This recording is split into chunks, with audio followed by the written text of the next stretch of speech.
Jira waraanni kun guyyaa tokko iddoo tokkotti guyyaa biraa iddoo biraatti kan gaggeeffamaa jiru. Haala kanaan waraanni kun amma har'aa kan gaggeeffamaa ture gara bahaatiin Affaar keessatti gaggeeffamaa ture. Affaar keessa magaalaa Abaalaa jedhamtutti waraanni hamaa gaggeeffamaa ture. Kanaanis namoonni hedduun irratti wareegamanii jiru jedhama.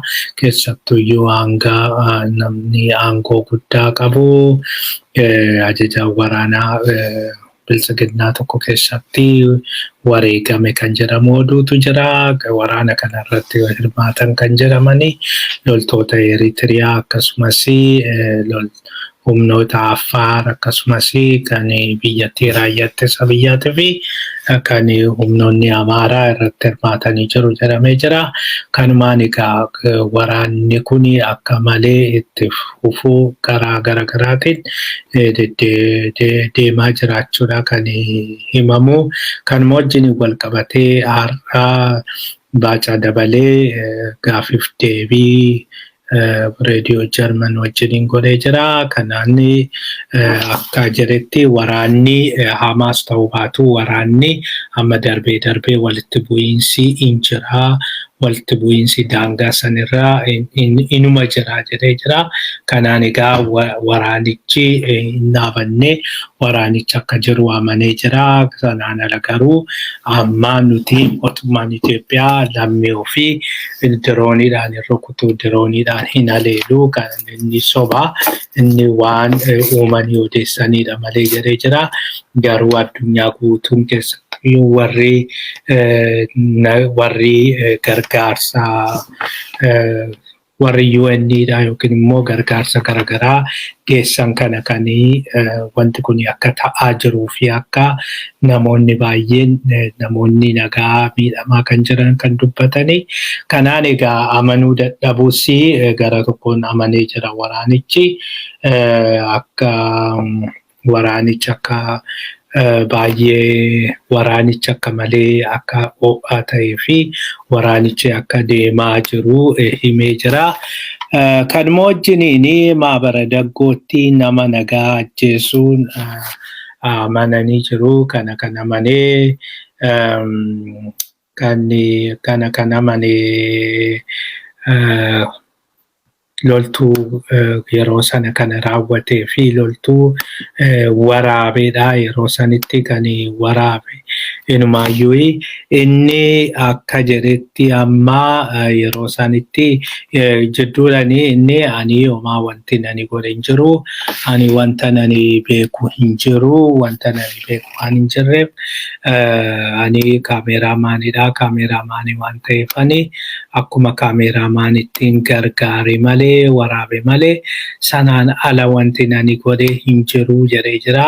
Haa ta'u malee amma akka dhaga'ametti akka amma ifa bahetti yeroo sanitti ajajni nutti kennamee jira. Ajajni nutti kenname suni ajajni nutti kenname suni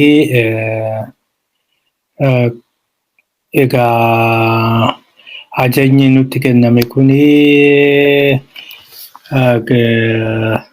ajajni nutti kenname kuni akka inni jedhutti ajajni nutti kenname ajaja yoo barbaadan akka barbaadanitti yoo barbaadan akka barbaadanitti fixaa yookiin yoo barbaadan akka barbaadanitti raawwadhaa jedhanii even yoo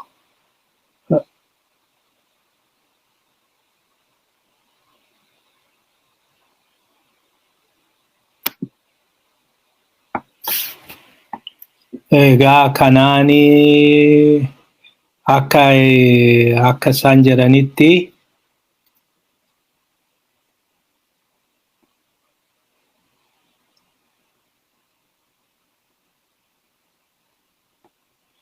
ifama waan teeknikii tokkotu nu qunname.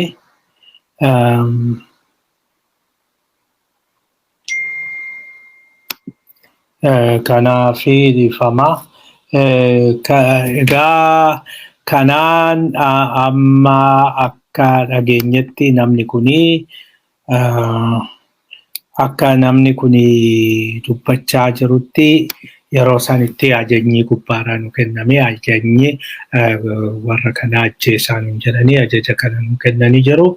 Kanaafi ajaja sana raawwachuudhaaf wanti nuti goone malee wanta biraa waan addaa wanti nuti raawwanne hin jiru. Kanaafi nuti itti gaafatamoo miti jedhee jira. Yeroo sana otoo waan ittiin gubnullee argannee jiraanne hin gubnaa jedhee jira.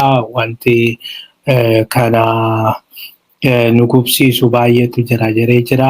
Waan kan akkas godhaa nuun jechaa turanii. Kanaafi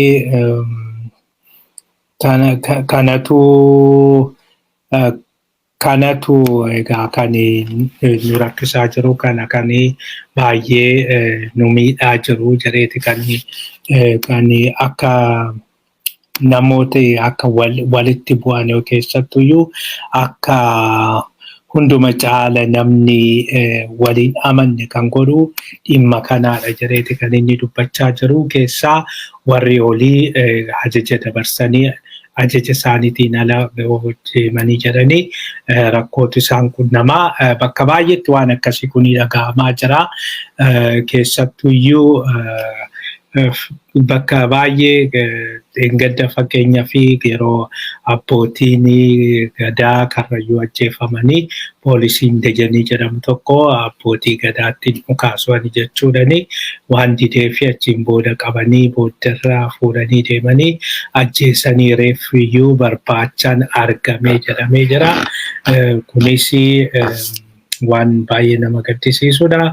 Lammaffaa warri yeroo Jawaar qabamu Jawaarii yeroo qabame sana gaafa qaban sanii akkam Jawaar qabama jedhanii namoonni fincila kaasanii ture. Keessattuu poolisiin fincila kaasan kana keessaa tokko egaa wayyaa ofirraa baasee of ajjeese. Tokko immoo Iyyaasuu kan jedhamu Iyyaasuu Taamiraat kan nama gara Wallaggaa dhiyaati.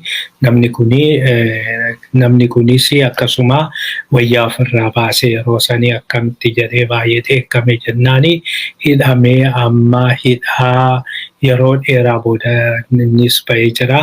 Egaa namni kun akka nutti himanitti namoonni isa beekanii fi nutis hanga qulqulleeffannetti amma reefuu bahee akka mana hidhaatii bahee akkuma warra kaanii maatiitti akka makameedha. Kuni kan nutti agarsiisu egaa namtichi waan jedhe dhugaa ta'uusaa. Iddoo baay'eetti yoo gocha sana raawwachuu baatanii gochicha maafii hin raawwatin jechuudhani akka adabaa turanii kan argisiisudha. Kanumaan gara itti deemnu bara haaraa kana qofatti namni 108 ol dirooniidhaan ajjeefamanii jiru. Kanaan dirooniin nama baay'ee akka miidhaa jirtudha.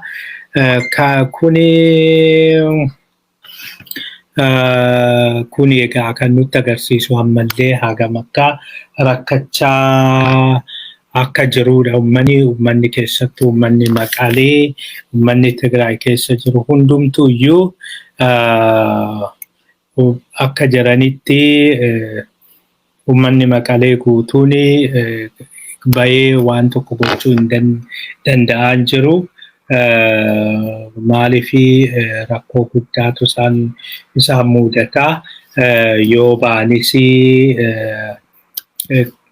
dirooniin hin nufti jedhaniiti kan isaanii kan baay'ee sodaatanii. Kanaafi sodaa kanarraa kan ka'edha kan agammaa mana bakka deemanii yookiin waan tokko bitatan gabaa deemanii waa tokko bituu yookiin immoo suuqii deemanii waa tokko bituu kan biraati haafuu bakkuma midhaan itti daaksisatan illee dhaquun rakkoo ta'ee jira.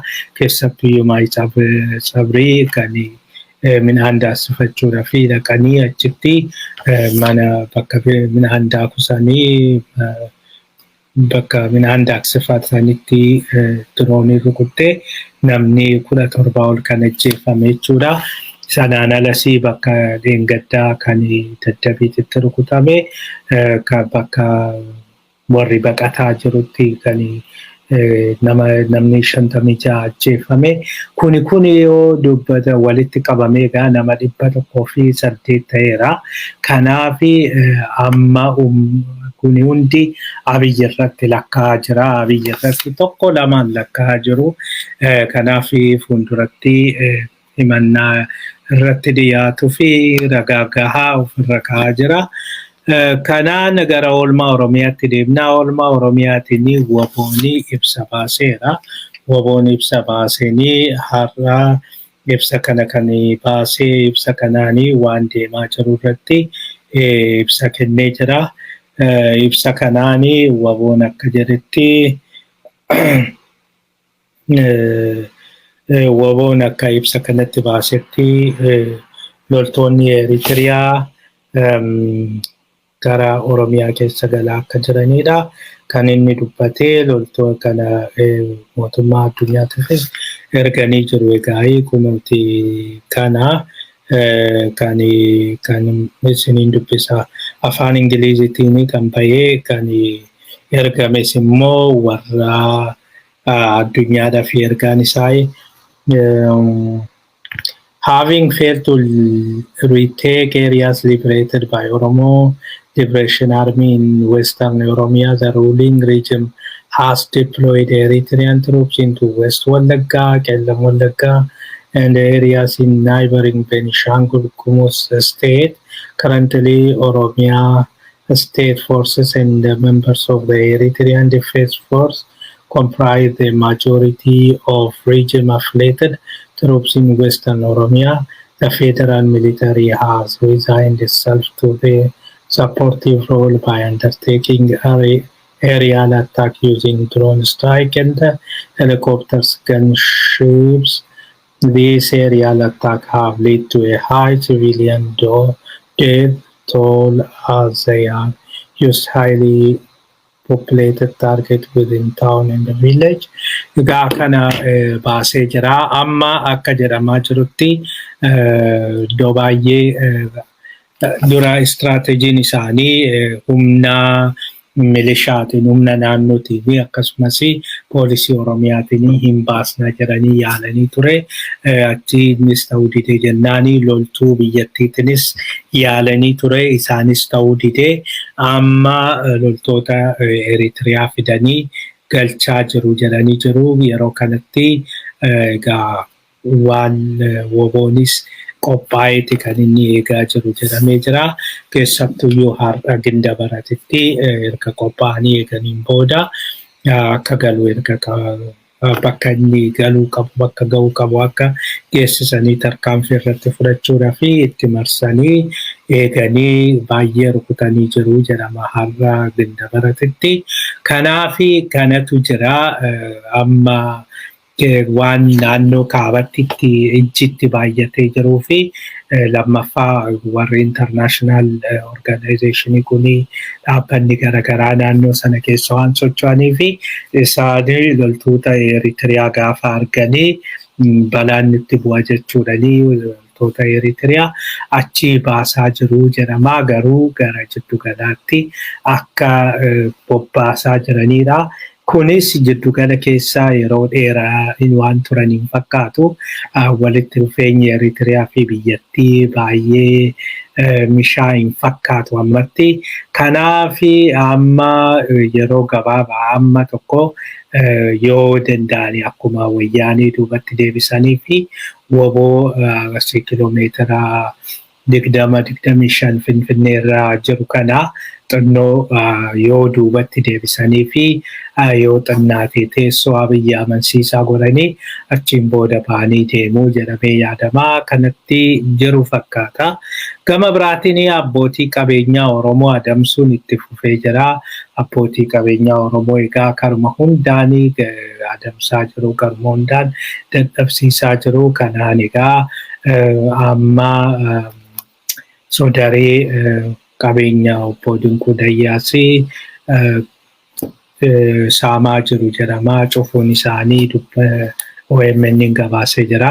OMN akka jedhetti namoota naannoodhaas dubbisee akka gabaasetti kana dura Sodareen yeroo dheeraadhaaf cufamee ture. Achiin booda haalli jiru gaarii miti jedhamee maal jedhamee qorannoon irra jira jedhamee erga cufameen booda deebi'anii Sodareen haa banamu jechuudhani Sodaree bananii ture. Sodaree bananii achi amma diyaasporaan hin dhufaa. Keessattuyyuu diyaasporaan yoo dhufu bakki Oromiyaa keessatti ilaaluu bakki itti gammadu tokko bakki sireenis bakki isaan turanii achi waan ta'eef achi namni baay'een argamanii jennaanii deebi'anii cufsiisanii jiru. Deebi'anii kan cufsiisan kana egaa akka jedhamutti tasaa otoo of eeggannoo tokkoon kennin otoo waan tokkoon jedhini warra diyaasporaa dhufe kanaayyuu callisanii mana siree keessaa baasanii jedhamee jira. Achi sana dura oduu kana dhageenye turre mirkaneeffannees ture maatiidhumaa obbo Dinquutirraayi ilma obbo Dinquu Firaa'ol gara biyyaa deemee ture. Gara biyyaa deemee Sodareetu haala jiru laalee mootummaa dubbatee akka waan hundaafitu jedhamee Firaa'ol ilmi obbo Dinquu gara biyyaatti erga ergameen booda achi qabameeti hidhaa ture. Erga hidhaa tureen booda hidhaa sanaa qarshii kennee akkuma ta'etti qarshiidhanii humna qarshiitiin achi bahee as deebi'ee jira. Kanaaf amma wanti mul'achaa jiru tarii nutti fakkaatu kana egaa asirratti qulqulleeffachuu nu barbaachisa. Garuu tilmaama keenya yoo kaasne yoo laallu Sodaree waan biraa otoo hin ta'in badii biraa otoo hin ta'in maafiyaa Oromiyaa keessa jiru kanatu bitachuu barbaada fakkaata. Isaantu fudhachuu barbaada fakkaata. Kana dura akkuma isinii gabaasne Dambal humnaan fudhatanii Dambal namtichi innis Oromoodha. Yemirruu Naggaa jedhama. Namni kuni Dambal gurguruu hin barbaanne garuu warri maafiyaa kuni dirqisiisanii yoo diddee humnaan sirraa fuunaa bara wayyaanee saamtee nyaattee jechuudhani sodaachisanii achiin booda Dambal irraa bituun isaanii yaadatama. Isaan kanatu akkas godha jennee yaadna. Kana dura yaadattoo ta'e kan biraatis gariin kuni gariin maafiyaa kuni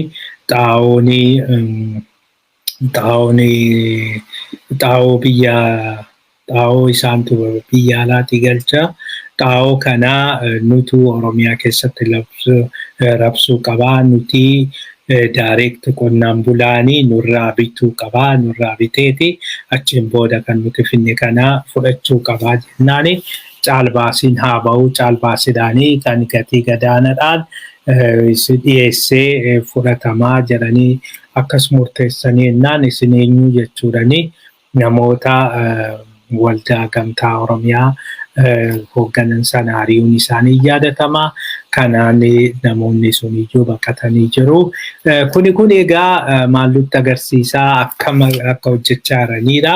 Ammas xaa'oon biyya alaatii kan galaa jiru gareedhuma maafiyaa kanaani. Gareen maafiyaa kuni amma inumaayyuu bara dhufutti gatii xaa'oo akka malee dabalanii jiru jedhamee jira.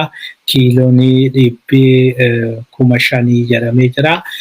Kanaani qonnaan bulaan waan danda'ee bituu hin fakkaatu. Kan asumarraa ammumaa jalqabee beelli iddoo baay'ee seenuu danda'a. Qonnaan bulaan kanaan danda'ee waan hin binneefi tarii lafa qotuu dhiisuu danda'a. Yoo qotees xaa'oo fudhachuu dhiisuu danda'a.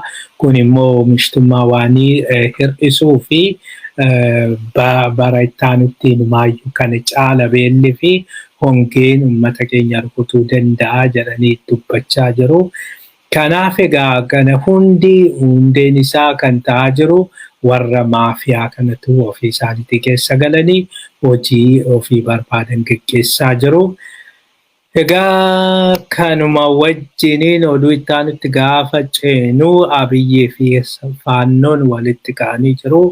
Abiyyee fi Faannoon kan walitti ka'anii Abiyyee gara Bahar Daar deemuudhaanii warra Amaaratiin erga mari'ateen booda amma ifatti Faannoon hin diigaman jennu Faannoon hidhannoo haa hiikkatu jennu jedhee dubbatee jedhanii gara biraatiin gara Finfinneetti erga dhufanii dookumentii qopheessaniin booda dookumentii san irratti kan jedhu tokko seeraan ala warri hidhatanidha warra aalidileedhaan hidhatan yookiin ijaarsa aalidilee kana seeratti deebisuu qabna. Karaa idileetti deebisuu qabna yoo akkas ta'uu baate fuulduratti injifannoo wal saamuutu dhalataa jedhanii jiru. Kanaaf Abiyyi injifannoo akka hin saamneedhaaf jedheeti injifattan jechuudhanii Biraanuu Juullaa fa'anii kan Biraanuu Juullaa fa'aa fi kan Fiild Maarshaal jedheeni. Fiild Maarshaalii waan addaa waan argate hin jiru Biraanuun waan argisiises hin jiru. Militarii saayinsii keessatti wanta addaa tokko wanti inni fide hin jiru yookiin immoo waraana cimaa hin danda'amu jedha tokko kan mo'ate hin jiru. Hin dhufanii hin deebi'anii warri Tigraay akkuma dhufanitti deebi'anii sanaan ala biyyattii egaa balaa guddaa keessa galchee haa ta'u malee keessattuu iyyuu Fiild Maarshaalii Biraanuudhaa kennuun sanaan alas jeneraala guutuu nama afurii nama afran keessaa namni lama Oromoo ta'uuni waan iddoo biraatti hin jirredha. Waan iddoo biraatti hin mul'anne proportionally jechuudha. Proportionally yoo ilaallee jennu aangoo siviilii Amaaratu caalaa qaba Oromoorraa. Abiyyi afaan isaatiin kana godhee jira erga nani aangootti dhufee 0.01 yoo Oromoonii fudhatee jedhee ani aangoon isinii gadhiisa jedheeni sossobaa kadhachaa ture. Gama biraatiin gara Oromootti gaafa dhufu guyyaa tokko yoo isaan akkas godhan jedheen beeku. Yoo guyyaa tokko uummata Oromootiif kanan godha jedheen beeku. Egaa garaagarummaa guddaa kan arginus iddoo kanatti garaagarummaa guddaa kan arginus kan eenyu kan argaa jirru iddoo kanatti. Amma gama sa'aatiin maal jechaa jira egaa isaan amansiisee Faannoo irraa suuta jiraatoo hidhannoo hiikaa dadhabsiisaa jedheenii dubbatee jira. Sanaan erga isaanii itti ka'aniin booda hundumtuu iddoo garagaraatti akkamitti kuni ta'a jechuudhanii garaagarummaan keessattuyyuu Faannoo fi mootummaa jidduutti otoo hin ta'in isaanuma Biltsiginnaa Amaaraa jidduutti walitti bu'iinsi gaafa uumamee jiru achiin booda inni Amaara hoogganu inni gadi ba'ee waan akkasiin jiru jedhee jira. Waan akkasiin jiru Faannoo jechuun kan yeroo rakkootti lubbuusaa kan biyyaaf kenneedha kan juuntaa ittiseedha. Kanaaf yeroo ammaa kanatti Faannoo inni hidhachiisnan iyyuu malee kan hiikkannu jedhee sossobee jira. Kana jechuun egaa akka amma dhageenyetti dhugaa jiru akka dhageenyetti har'a mariitu ture. Mariin kun Bahar Daaritti gaggeeffame. Marii kana namtichi eenyu Kaffaalee jedhamu kun pirezidaantichi inni namoota harkaan filatan namoota Biltsiginnaa hin mormine namoota Biltsiginnaadhaa fi amanamootaan harkaan filatanii kana egaa harkaan filatanii walgahii waamanii achiin booda nuti isinirraa eegnu isin hidhachiisnayyuu jedhanii sobanii sossobanii deemanii jiru jedhameera. Kan ammoo Zammana kaasee mormee jira. Isa kana jidduu Zammana kaasee fi warra kaan jidduu garaagarummaan akka jiru kana duraayyuu isin gabaasnee jirra. Warri kun nuti Biltsiginnaa wajjiniin waliigallee hojjannaa Biltsiginnaa wajjiniin mootummaa wajjiniin wal dhabbii qabnu gaafa jiru. Kan akka Zammana kaasee immoo duuba rukuttaa turanii loltuus namoota baay'ee miidhaa turanii. Kanaaf akka isaan jedhanitti isaan hin waamamne Zammana kaasees nuti waamamne dura nuyi otoo hin ta'in yookiin immoo caasaa keenya waamanii otoo hin ta'in caasaa keenyan ala namoota nuti beeknu jiru isaan waamanii ture. Isaan waamanii achiin booda immoo sababa hin beekneen warri waamame sunis hafee namoota har'a isaan wajjin mari'achaa oolan nuti hin beeknu garuu mariin akka ture hin beeknaa jedhee jira. Kan isaan wajjin mari'achaa ture suni faannoo keessatti warra iddoo hin qabne jechuudhani. Kanaafi ammaan achi yoo biltsiginnaa deeggartan faannoo miti faannoo taatan biltsiginnaa deeggartanii jechuudhani dubbatee jira. Namni kuni sanaan alas akka bu'aa yaaloo fa'aa dubbatanii jiru. Yohaannis bu'aa yaaloo mataa isaatiin waa'ee faannoo kaasee wanta akkasiin godhama taananii baay'ee yaraadha jedhee jira. Sanaan ala Kiristiyaan Taaddalaa nuti waa'ee faannoo hin mari'anne jettanii aga sobdanii dookumentii keessan irraa akka jiru hin beekna. Dookumentii keessan irra hin jiru taanan dookumentii gadhiisatu achiin booda dookumentii sanaa hundumtuu laalee ni hin jiru haa jedhu. Yoo hin jira ta'e immoo dhiifama gaafachuu qabdu jedhee jira. Kanaafi amma kan mul'achaa jiru waldhabdeen isaanii xinnoo cimaa jira. Inni guddaan garuu kan baay'ee nuti kan taajjabbii keessa nu galchee biltsiginnaa Oromiyaa fi biltsiginnaa Amaaraa wal bira qabnee ilaallu. Biltsiginnaan Amaaraa harka irra qabu warra isaanirra. Harka irra qabaniit karaa hundumaan iyyuu protect godhu. Fakkeenyaaf waa'een ijaarsa Alidilee kuni yeroo har'aa miti kan ka'e. Abiyyi dhufee waggaa tokko erga tureen booda ka'aa ture wanti kun. Yeroo wanti kun ka'u kan jalqaba itti duulame qeerroodha. Yeroo qeerrootti duulamu sanii Oromoo tokkittiin qeerroo harka irra qabuu hin dandeenye. Warra OPDO'n jedha Oromoon jedha. OPDO warra mootummaa bulchan sana keessaa namni tokko namni harka irra qabuu barbaade hin turre. Kan qeerroodhaa fi xinnoollee falmaa ture, lammaan achirraa kaafame sanuma. Sanaan ala namni OPDO keessaa qeerroon utuu jijjiirama kana fide jechuullee kan sodaatanidha. Egaa injifannoo wal saamuu jedha. Injifannoo wal saamuun maaliif qeerroo maqaa dha'uu barbaada? Maaliif injifannoo isaa maaliidhaaf kan isaan saaman? Achiin booda qeerroo bakka jiranitti adamsanii ajjeesan. Oromoo hedduu bakka jirutti adamsanii ajjeesu. Warra Amaaraa garuu hin shilatu, hin kadhatu.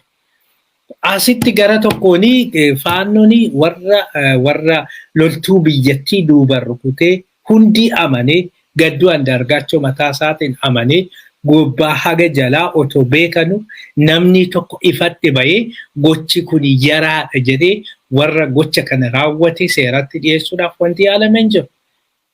Isaantu sodaachisaa jira. Inumaayyuu as deebi'ee hidhannoon hiikkannu hidhannoo nama nurraa hiikuu argina. Mee akkas kootanii jennaan koottaan akka barbaadan kan godhanii jechuudha. Zammana Kaaseefaa ajjechaadhaan nama gaafatamaa nama barbaadamaa ture kan namni amma fuulduratti bahee fokkoru kuni jechuudha akkas. Kuni kan nutti agarsiisu naannoo sana akka sodaachaa jirudha. Naannoo sana shururuu akka jechaa jirudha. Gara Oromiyaatiin garuu kun hundi badiin kun hundi kan ka'e nama OPDO keessa biltsiginnaa Oromiyaa keessa namni mataa qabdu, namni sabboonummaa qabdu, namni garaadha malee mataa qabu tokko akka hin jirredha. Qaruuraa qofa mataa malee garaa malee mataa warra hin qabnetu achitti walitti qabame. Yoo itti naqan baatudha, yoo nyaatan baatudha kanuma. Jechuun yeroo hunda garba jechuun waan biraa miti. Waan itti kennan hundumaa kan baatu deemi jedhaniin kan deemu, kan yoo jedhaniin kan ka'u, fiigi yoo jedhaniin kan fiigu waan akkasiiti. Bara wayyaanis akkasuma.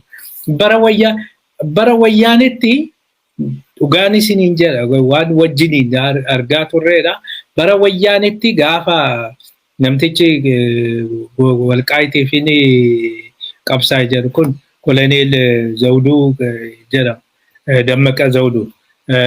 Inni gaafa Gondaritti itti marsanii booddeerra ga'anii fi harkaa baasanii booddee poolisiin Amaaraa fudhate Gondaritti dabarsinee hin kenninu jedhaniiti kan isaan dabarsinee hin kenninu nu harka galu qaba jedhaniiti kan isaanii irratti mormanii protect godhan. Qeerroo garuu ganda keessa deemee kan funaansisaa ture yeroo san isaan gorra jira har'a isaan gorra jira. Oromoon tokko OPDO'n tokko nama tokko oolchuudhaaf wanti isaan godhan hin jiru. Nama tokko oolchuudhaaf guyyaa tokko qofa erga sanuu aangootti dhufamee innuyyuu egaa erga lammaan cimee maal jedhee erga as dhufneen booda anuyyuu as dhufeen booda bara 2017 gara dhumaatti jechuudha. Yeroo hatattamaanii labsii hatattamaa baasuudhaaf ta'an tokko dursanii 2016 dhiifama 2016 fulbaana keessa erga irreecha saniin booda Lammaa fi Abbaa Duulaa mari'atanii bakka namoota hidhamanii jiran Buraayyuu Sandaafaa maalii kana akka itti murteessine jedhanii dafanii konkolaataa ajajanii achiin booda leenjii fudhatan jedhanii geessanii jiru. Ishii tokkitti qabxii tokkitti kana hin keenyaa fi Lammaan achi keessatti egaa duruma sabboonaa ture Lammaa wajjin namni qubaan lakkaa'aman 4-5 wayiin jiru. Ammallee warri achi keessa jiran jiru. Sanaan ala tokkoon isaanii tokkoon Oromoo yoo protect godhanii hin argine. Kanaaf warri kun warra badiiti. Uummanni Oromoo maal akka gochuu yookiin immoo abaarsa maaliin uummanni kun warri kun akka Oromoo irra kaa'amee naan galwana baay'ee waan nama aarsanidha dhiifama na godhaayi. Isattaanee biiroon barnootaa asxaa jijjiiree jira egaa warri badii malee waan biraan hojjetanii warri Amaaraa gaddeebi'eeti gooxiraanii wal falmaa jira. Faannoo irraa hidhannoo hiiknamoo hin hiiknu hin hidhamnamoo hin hidhannu yoo hidhamne akkam taanaa yoo hidhamuu baanne akkam taanaa kan jedhu kanaafi kana kan jiru gama biraatiin warri keenya immoo gara asxaa jijjiiruutti kan isaan deemanii asxaa jijjiiranii asxaa duraanii odaa ofirraa qabuu fi alaabaa Oromiyaa kan naannoo kan ofirraa qabu sana isa jijjiiraniiti amma kan asxaas maaliis ofirraa hin qabne tokko kan isaanii bananii jiranii yookiin jalqabanii jiranii kun egaa gaddeemuu yookiin duubatti deemuu akka fincaan gaalaa jiru yookiin egaa gaddeemtuun maalii kan jedhamu tokko duraan dursee eenyummaa ofii jibbuun barumsa jechuun eenyummaa ofii jaalachuu jechuudha. Of ta'uu jechuudha. Ofitti amanuu jechuudha malee waan biraa miti. Kana qabaachuun waanuma tokko akka amma Biraanuu Naggaa egaa seera amma Biraanuu Naggaa kanaanii ani Oromoodha of